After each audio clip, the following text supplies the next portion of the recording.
Yung boss nila dito, ayaw magpakuha sa video.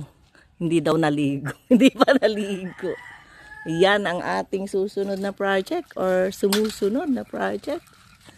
Ay, nalagyan na hanggang doon pala. Oo, madam. Tapos, ulitin na lang yan. Ulitin. anong tawag dyan sa So, ang ginagawa nating project ay waterproofing. Yes, madam. Tapos, ginagamitan ng fiber mesh mat. Tapos, pagka naikabit na yan, anong pinangkakabit nyo? I-redirect na namin sa flexiban, madam. Flexiband.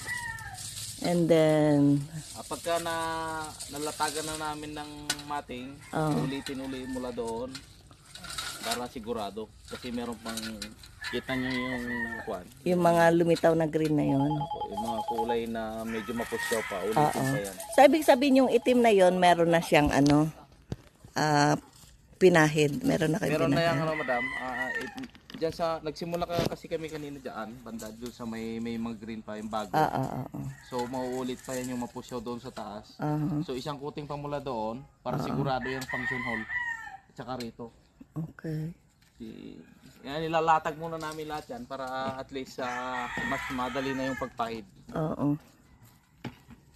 Ano rin pala, maganda na tong lote dito, hindi na masyadong, kasi noon nakakatakot to, may tubig.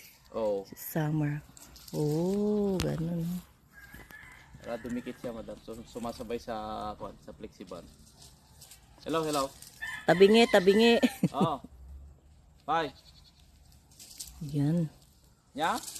So, kita nyo, walang tigil ang patrabaho dito sa Nani's Private Resort. Kaya, alam nyo na, yung aking pagbablog ay pasulpot-sulpot. So, hanggang dito na lamang. Maraming salamat sa inyong panonood.